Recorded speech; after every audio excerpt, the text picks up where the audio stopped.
Hello and welcome to Ex-Witness Awake. I am your host, Jonathan. It is a good day today because this is the last part of the 2022 annual meeting of Jehovah's Witnesses, part number 6. This one will consist of a little information about past 100 years in the organization, and then followed up by a talk by everyone's favorite rubber man, Stephen Lett. So, let's do this thing. Go!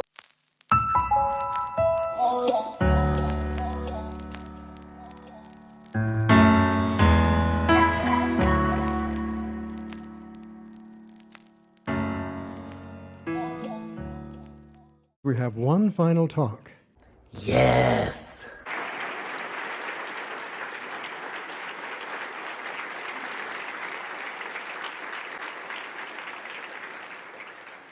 That certainly does meet a need, doesn't it?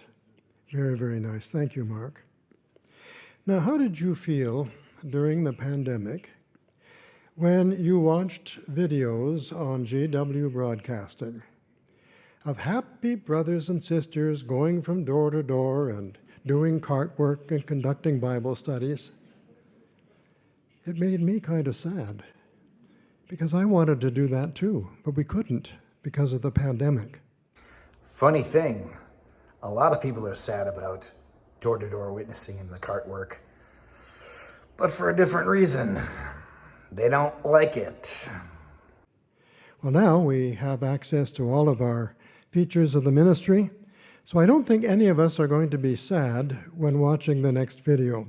It's going to trace the history of our preaching activity from 1919. It's great. Well, you know what that means. It's chipmunk time. Let's get through this quick. And notice something. It's easy to understand because they talk so slow that it actually sounds normal when you speed it up. 100 years ago, when our brothers and sisters were invited to the 1922 Cedar Point, Ohio convention, they were very excited. Why? You see, just 3 years earlier, they had been energized by a newly organized approach to preach the good news of the kingdom. The Bible Students Convention in 1919 launched a door-to-door campaign to obtain subscriptions to the newly released Golden Age magazine. Later that year, a service director was appointed for each group of Bible students. Now they had clear direction in following Jesus' command to preach. That convention was considered by many who were there to be the greatest ever held up to that time. So imagine their anticipation when the announcement was made of another convention in 1922. What would it bring? Would there be other exciting announcements? Everywhere around the grounds you see the big capital letters, ADV, ADV, ADV. Everybody, what is ADV? Many were guessing this and guessing that. Behold, the king reigns! You are his publicity agents. Therefore, advertise, advertise, advertise the king and his kingdom! Well, there wasn't a dry eye in the audience. Everybody was crying. Everybody was waving their handkerchiefs and talking to whoever was sitting by, whether they knew him or not. Now, more than just Bible students, they were becoming an organization of preachers. What would the call to advertise the king and his kingdom lead to? What unique and innovative methods would Jehovah's people use? The next 100 years would tell the story. In 1922, J.F. Rutherford began using the new technology of radio broadcasting to reach a global audience with the kingdom message. At its peak in 1933, radio broadcasts originating from our own WBBR studios in New York were carried by 408 radio stations on 6 continents. But because of clergy interference, the commercial radio industry gradually denied access to the airwaves. Did opposition stop Jehovah's people from advertising the kingdom good news? What additional preaching methods were used? A unified, consistent message about the kingdom was achieved through the use of testimony cards in several languages. A publisher would simply hand the card to the householder and ask him to read the brief Bible message.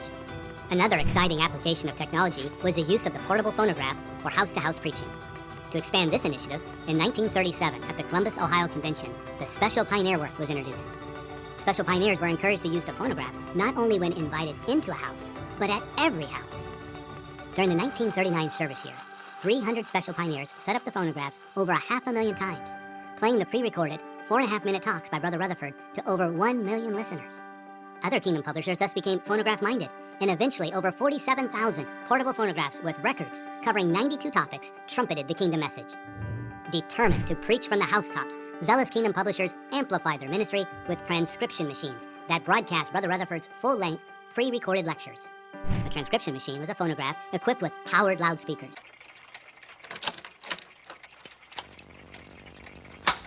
There is a proverbial truth which says, the love of money is the root of all evil.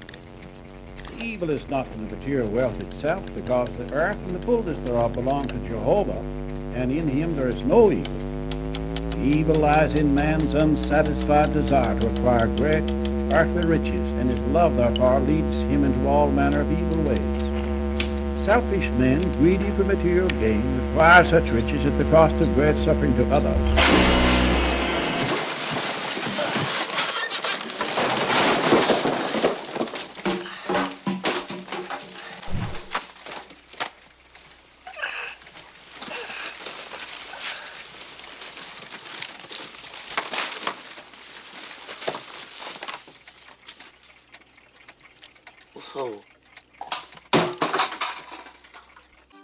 This made possible sound cars and sound boats. The kingdom message was clearly heard on rivers, on streets, in parks, in squares, in rented halls, theaters, and other public spaces. Equipped with tracts, booklets, magazines, and books, thousands of volunteers participated in special preaching and literature distribution campaigns. These special campaigns made it possible to cover large areas with the kingdom message quickly, even in the face of opposition. Street work, information marches, and bicycle parades boldly brought the kingdom message directly before the eyes of the public. Marches ranged in size from just a few publishers to about 1,000 publishers. Streams of kingdom publishers made their way through the business districts of large cities. They wore placards bearing a slogan, carried signs, or distributed handbills with the title of the featured talk at a public meeting. While radio broadcasts and information marches were an efficient way of reaching mass audiences, was it the most effective way? Our primary method of preaching, the personal door-to-door ministry, has proved over time to be the most effective method of advertising the kingdom. But was preaching all that was needed? It became apparent that teaching others to observe all the things Jesus commanded would require training. Kingdom evangelizers needed to be trained to use the Bible effectively and to study it with interested ones. So at the Call to Action Assembly in 1943, a new congregation meeting was announced and demonstrated. It was called the Course in Theocratic Ministry, and it accompanied the weekly service meeting.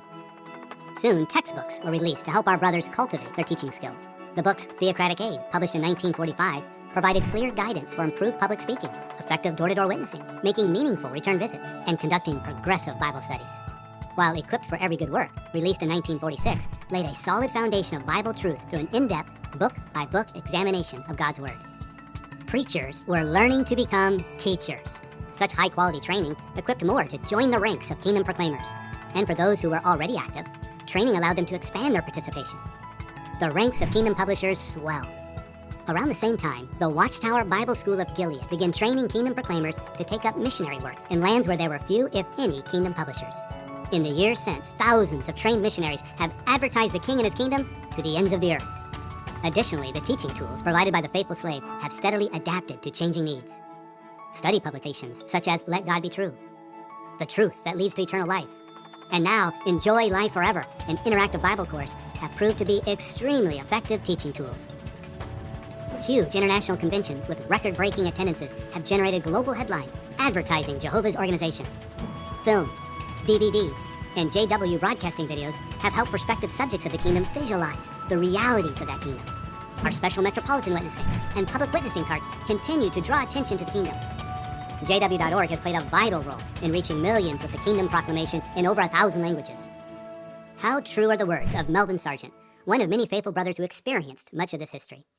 Those of us inside the Lord's organization have tried in every way possible to turn the world's attention to the message of life. We have used slogans, full-page advertisements, radio, sound cars, portable phonographs, gigantic conventions, parades of information walkers carrying signs, and a growing army of house-to-house ministers. This brief report on the past 100 years of kingdom preaching merely scratches the surface of what's contained in the new special exhibit at the World Headquarters Museum at Warwick, New York. It's entitled Advertise, Advertise, Advertise, 100 Years of Advertising the Kingdom. When visits become possible, please come and see this informative and motivating display. how thrilling it is that alongside our brothers and sisters of the past 100 years, we have shared together in fulfilling Jesus' prophecy that this good news of the kingdom will be preached in all the inhabited earth. May this new special exhibit energize you to continue using every means possible to advertise the King and his kingdom. Well, I thought that was never going to end. And that was at 1.5 times speed. Yikes. Okay, so thoughts on that. 100 years they're celebrating of the different publications they use and the different important conventions and talks and so on. And what they're forgetting to highlight is the fact that it's 100 years.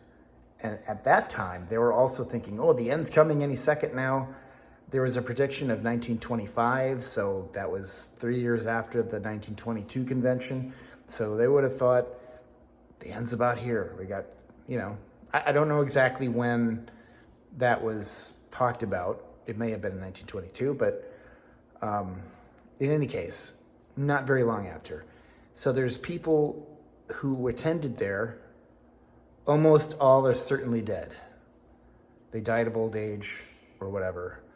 You might have some that were toddlers or maybe, a 4-year-old or something that might still be alive, and they'd be really, really old. So they're making this into an attraction that you can come to. I don't know why you'd want to, because you've seen it all, basically. They say there's more, but I can't imagine it'll be all that interesting. But yet again, we've got another reason why you need to come to Bethel and you need to check it out. And please donate. I feel like they don't understand how they're really coming across. They seem tone deaf to the fact that the end hasn't come all these years, saying it's any second now, it's any second now. Any second's long gone. So it might encourage some, physically and mentally in hardcore Jehovah's Witnesses. But I have a feeling that some who are questioning the PIMQ thing or well, I guess not PIMO, because they will already be like, nah. They might kind of think about that. Like, how's this positive? So much time has passed. And as I put in there, in the lettering, they did mention millions now living will never die, because that's an embarrassment to them, because that didn't happen. And it's not going to happen. So Stephen Lett can say, last day to the last day is the last day till his face turns blue, but that ain't going to make it happen. So let's go now to Stephen Lett.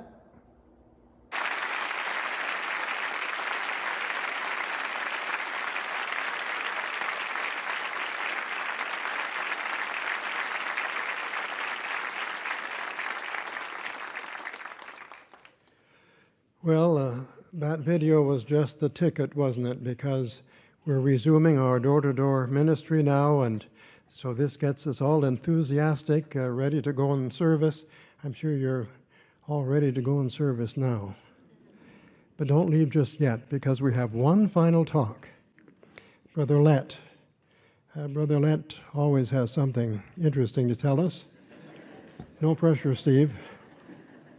And he's got a very intriguing theme. Why must all kiss God's Son? In 4 of his letters, the Apostle Paul encouraged fellow Christians to greet one another with a holy kiss. Similarly, Peter used the expression, greet one another with a kiss of love. Give me some sugar, baby. Now, why was that encouragement given? Because giving a kiss was a token of affection, honor, or peace. Kiss me, you fool! Well, in a similar vein, notice what Jehovah commands us to do. In Psalm 2, please. Go to the 2nd Psalm And let's read verse 12. Jehovah says, honor, or if you look at the footnote, literally, kiss. Kiss the Son, or God will become indignant, and you will perish from the way. For his, Jehovah's anger flares up quickly. Kiss me, fat boy. You notice Jehovah doesn't present this as an option, does he? He didn't say, I recommend, I suggest you kiss my son. It's actually presented as a decree. A powerful statement indeed, and Jehovah takes it very personal, whether we warmly, affectionately welcome his son or not, see. Those who do not do so, do not kiss the son, warmly welcome him, will perish as a result of Jehovah's anger.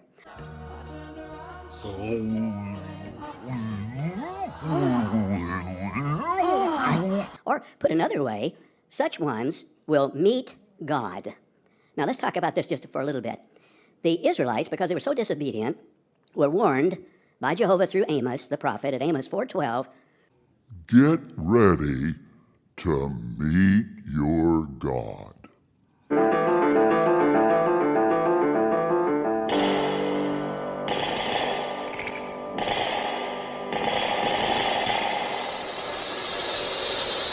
Get ready to meet your God.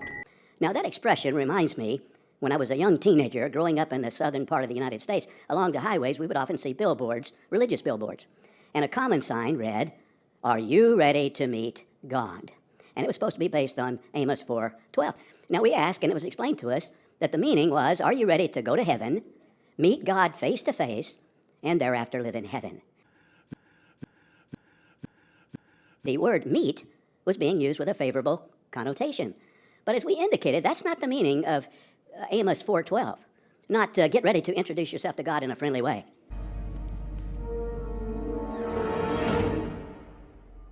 Hello there. Far from it. Jehovah, through Amos, was warning those disobedient Israelites they were going to meet God by means of a head-on collision. It was going to be similar to a little ant walking on a train rail, walking south, being met by a locomotive coming north.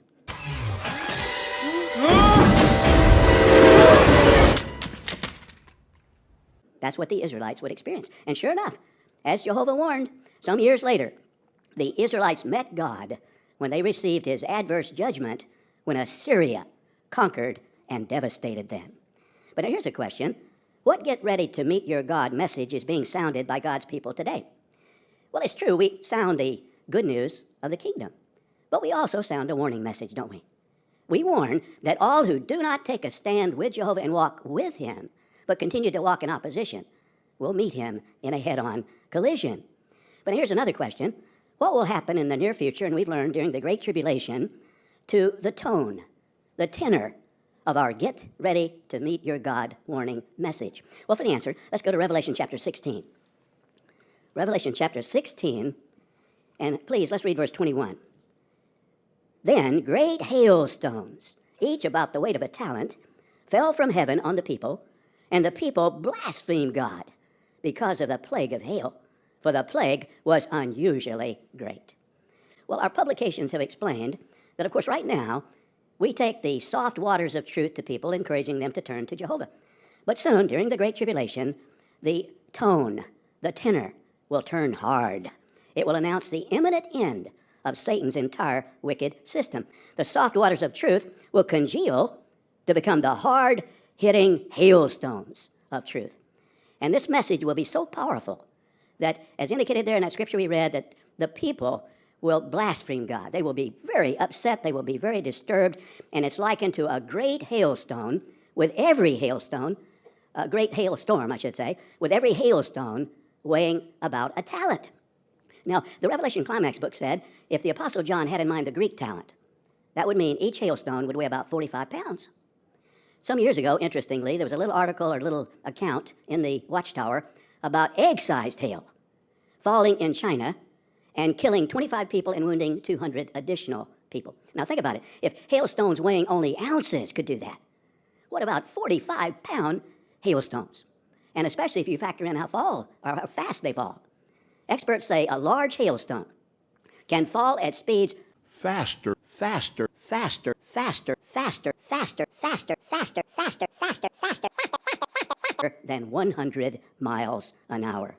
And interestingly, not long ago, the Watchtower made the comment that it could well be that our hailstone message that we're commissioned to give will be what induces Gog of Magog to make his all-out attack against Jehovah's people with the intention of wiping them from the earth. And of course, we know the attack of Gog is the event that will enrage Jehovah and move him to bring on the rescue operation of Armageddon.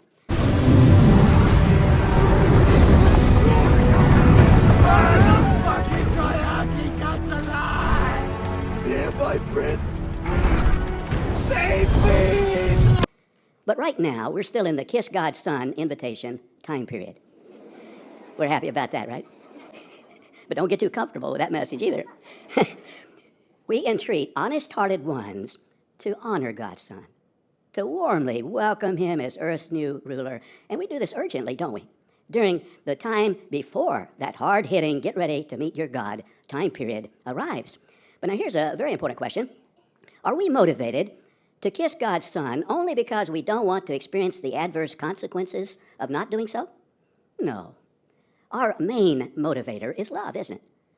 We love Jehovah, and we love his dear Son, and we long for him to be earth's new ruler. That love is what mainly motivates us to do so, to kiss, welcome God's Son. And of course, we want to help honest-hearted ones as we teach them to likewise kiss God's Son, because they are motivated by love. But Jesus is Jehovah's choice, isn't he? Jehovah has selected him, has installed him as king of the kingdom, and he will be the absolute best ruler that humans could ever have. Why? What will make Jesus the very best ruler? Well, one thing, he will have superhuman abilities, and he will demonstrate, he will have these during his 1,000-year reign. It will make him a wonderful, very loving ruler. In fact, let's identify 6 superhuman abilities that Jesus will possess and demonstrate during his wonderful 1,000-year reign. And to identify each of these 6 superhuman abilities, we're going to use a miracle that Jesus performed here on the earth. Because we know the earthly miracles portend, foreshadow even greater miracles during his time as Messianic king. Now turn, please, to Mark chapter 4, and let's identify superhuman ability number 1. Mark chapter 4, verse 37. Now a great violent windstorm broke out, and the waves kept crashing into the boat, so that the boat was close to being swamped. But he, Jesus, was in the stern, sleeping on the pillow. So they woke him up, and he said to him, "Teacher, do you not care that we're about to perish?" With that he got up and rebuked the wind, and said to the sea, "Hush, be quiet." And the wind abated, and a great calm set in. Now, did you notice that windstorm is described with a double adjective, great violent windstorm, indicating its ferocity. But with 3 simple words, hush, be quiet, Jesus completely calmed both wind and sea. But now what does that miracle portend for the future? Well, as Messianic king, Jesus will have the power to command and control the wind, the sea, actually all forces of nature, to mankind's benefit. Under kingdom rule, there will be no destructive tsunamis, hurricanes, tornadoes, floods, earthquakes, etc., etc. But now, let's identify superhuman ability number 2. And to do this, just think about the account, if you will, in Matthew chapter 14. If you recall, with just 5 loaves of bread, 2 little fish, Jesus fed a crowd likely of over 10,000 people, if you factor in the women and children. And every one of them ate to complete satisfaction, while they even gathered up 12 baskets full of fragments as leftovers. Well, what do we learn from this miracle? Jesus, as Messianic king, will exercise authority over the organic elements in food and vegetation, ensuring that no one under his rule ever goes hungry. It's estimated right now more than 800 million people go to bed at night hungry. That number will be reduced to 0 under kingdom rule. No one will have to go to bed hungry at night. Psalm 72:16, there will be an abundance of grain on the earth. On the top of the mountains, it will overflow. And it won't be just basics. Isaiah 25:6, Jehovah of armies will make for all the peoples, that means that nobody left out, for all the peoples, a banquet of rich dishes, a banquet of fine wine, filtered wine. Now, we're not talking about Ripple Thunderbird wine here. We're talking about fine wine, like Jesus made at that wedding feast in Cana. But now, let's identify superhuman ability number 3. Go, please, to Matthew chapter 15. Matthew 15, and let's read, please, verse number 30. Then large crowds approached him, bringing along people who were lame, maimed, blind, speechless, and many others. And they laid them at his feet, and he cured them. Now, this was amazing, wasn't it? But what did these healing miracles portend for Jesus as Messianic King? Well, he will have the power and the authority to heal all sicknesses and maladies. See, any sickness, any malady he will heal. Under kingdom rule, as promised at Isaiah 33:24, no resident, not one, will say, I am sick. In fact, Jesus will even have the power to put the human aging process into reverse, with one's becoming young physically. Do you recall this video clip that, look at your monitor, please, and it was shown at a convention some years ago, and we're not seeing in this portion of this video a fantasy. We're looking at reality. In fact, one brother said, can you imagine getting up in the morning, put your glasses on, you can't see anything. Everything's blurry. You take them off, now you can see beautifully. Not fantasy. We're talking about reality in Jehovah's new world. But now let's identify superhuman ability number 4. And to do this, just think, if you will, of the account in Mark chapter 5. If you recall, very sadly, heart-wrenchingly, a little 12-year-old girl had died. But what did Jesus do? The account tells us he took her hand and said, little girl, I say to you, get up. That girl who had been dead immediately rose and began walking. Well, what future accomplishment is signified by this miracle? Well, Jesus and his 144,000 associate kings will have the power to completely empty the grave, the common grave of dead mankind, by means of the resurrection. And then, according to Revelation chapter 20, verse 14, the empty grave will be thrown into the symbolic lake of fire. It will be abolished forever, never again to receive another occupant. Well, let's isolate superhuman ability number 5. Matthew chapter 9, please. Turn there. Matthew chapter 9. And let's read beginning in verse number 3. Matthew 9, verse 3. Now certain scribes said to themselves, this fellow is blaspheming. Jesus, knowing their thoughts, said, why are you thinking wicked things in your hearts? So notice, Jesus could read hearts there as a perfect human.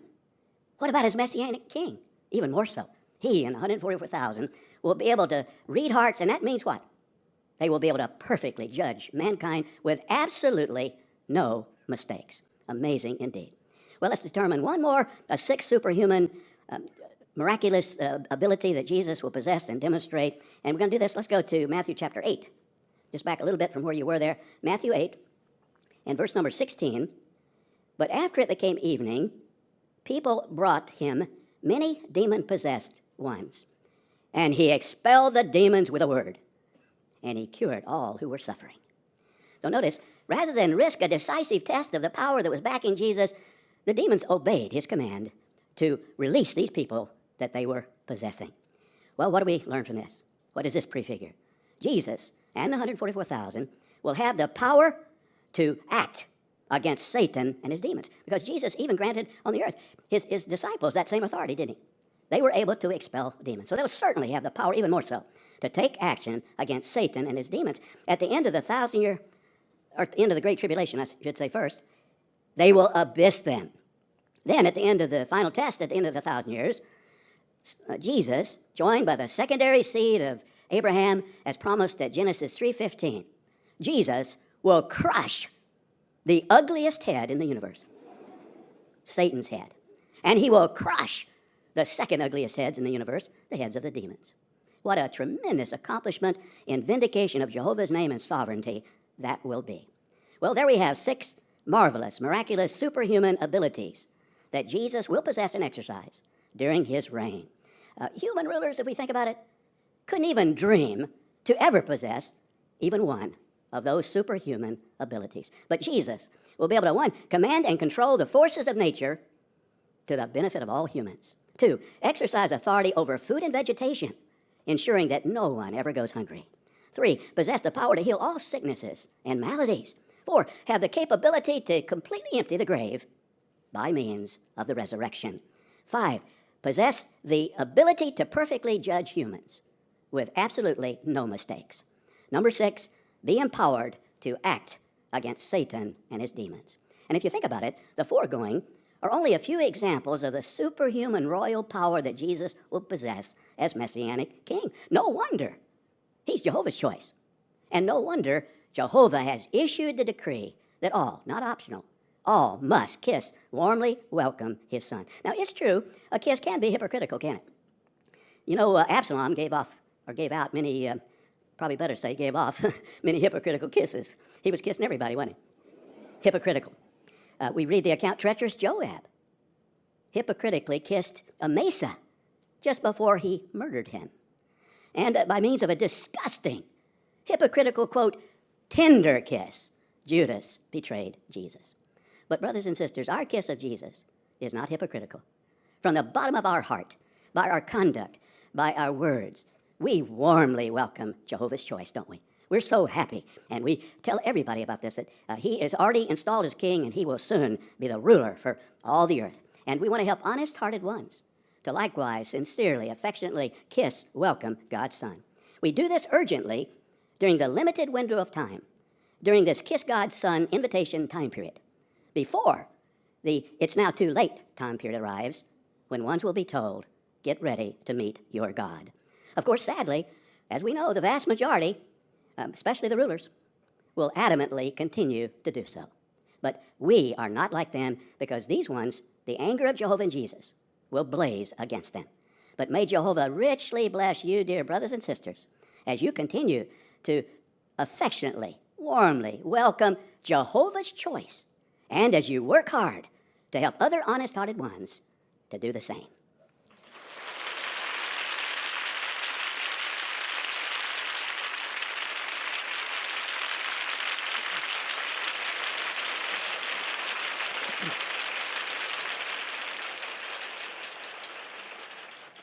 Well, that was very encouraging, wasn't it?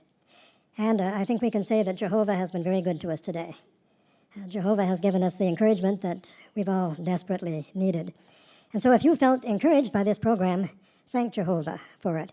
And we're also grateful not only to the brothers who have presented parts on the program, but we think of the many who worked tirelessly behind the scenes preparing all those videos. As I was watching all that, I was thinking what a tremendous amount of work must have been involved. And yet, how can you replace a video? The vision, the visibility of it, it just makes so much more, it's much more meaningful for us. So we're grateful for the brothers who do all of this work. And now we're going to stand, and we're going to praise Jehovah, praise Earth's New King, song number 14, and this is in line with Brother Lett's final talk. Song number 14, Praising Earth's New King, and then Brother Don Gordon, who is a helper with the publishing committee, is going to conclude with prayer. Well, that's finally done. I wanted to address something before I continue with my final thoughts on the whole thing. Why do I leave pretty much everything in it? Why don't I just cut out little clips here and there? Well, for a couple of reasons. AC had come on. Because I want to be able to keep the context of what they're saying intact, so you can understand, and it's harder to do that if I just chop it up into pieces. Secondly, there are PMOs that have to watch stuff like this, and if they want to, they can watch my video, and they can have a laugh at all the goofiness that I put in there. And if I cut it down, I couldn't add silly little movie clips and, weird stuff that hopefully gives you a chuckle. So that's the reason why I do that. I know it makes it a little longer, but I try and speed up, obviously, stuff that I don't find super interesting or that I can razz on. So that's out of the way. Thoughts on this whole thing. Now, the annual meeting is a meeting of the corporation, the Watchtower Bible and Tract Society of Pennsylvania. So this is essentially a shareholders meeting that is wrapped up in an assembly part, essentially. there's a whole lot of, hey, look what we did, look what we built, look what we've worked on, and God's blessed us in that. It's all the higher-ups and the branch committees and all this, that, and the other people of influence in the organization who are just going, we did great.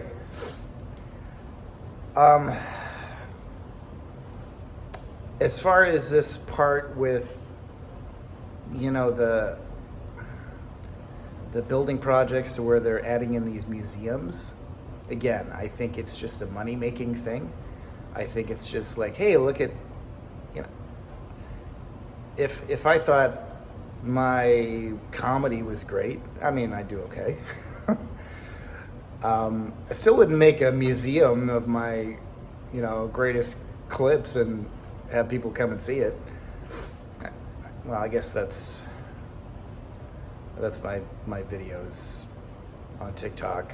You could actually go see them if you wanted to, so go ahead. But wait till I'm done, please. So I think it's a little silly to do that. And again, the whole thing about the 100 years of the organization since 1922, it just doesn't make sense because there's been so many predictions that it just is a reminder of how much time has passed and how everything has failed to come to fruition. Now, as far as this part with Stephen Lett is concerned, there's a lot to unpack in that. There's the kiss the sun and all that stuff, like, okay. But did you notice at the end when he's talking about the whole superpower thing that Jesus is gonna show, that at least half or more than half of those things, he included himself. Now, this is not something that I'm aware of has happened in the past. So this is new light. New light that the 144,000, the faithful slave of the governing body, are going to be able to raise the dead. That they're going to be able to, what were the other things? Read hearts like Jesus. That they're going to be able to make decisions and so I don't remember off the top of my head. I've been watching this, but there's so much to it. So I'm going to add very quick clips of what those things are right now. Well, as Messianic King, Jesus will have the power to command and control the wind, the sea, actually all forces of nature, to mankind's benefit. Jesus, as Messianic King, will exercise authority over the organic elements in food and vegetation. Messianic King. Well, he will have the power and the authority to heal all sicknesses and maladies. Well, Jesus and his 144,000 associate kings will have the power to completely empty the grave, the common grave of dead mankind, by means of the resurrection. And so notice Jesus could read hearts there as a perfect human. What about his Messianic King? Even more so. He and 144,000 will be able to read hearts, and that means what?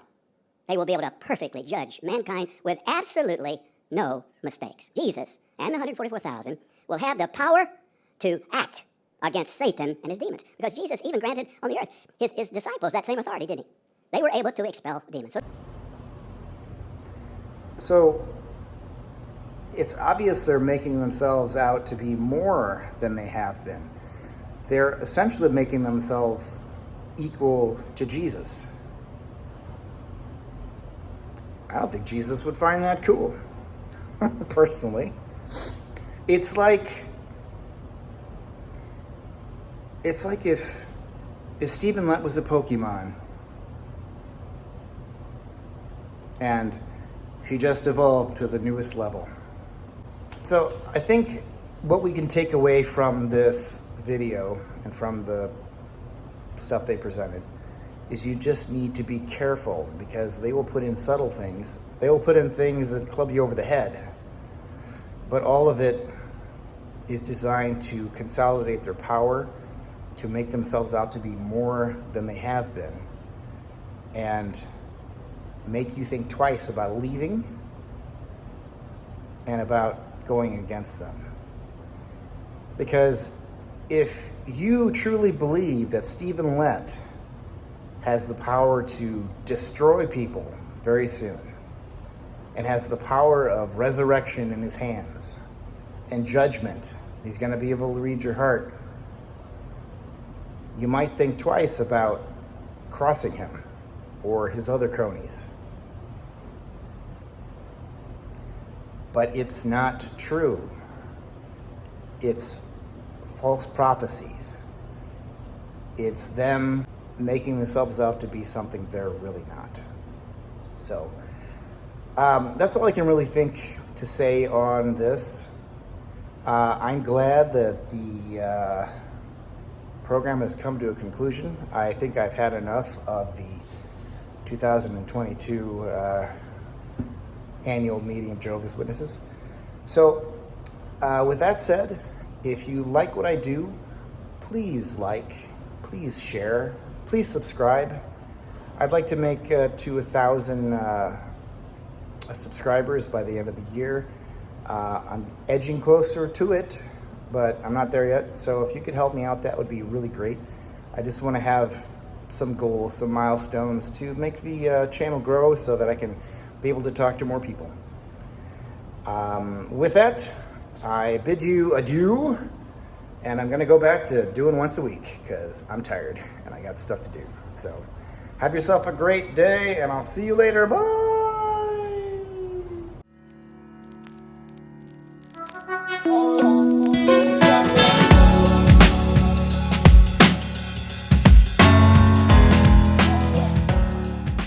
Lamb chops. Eat.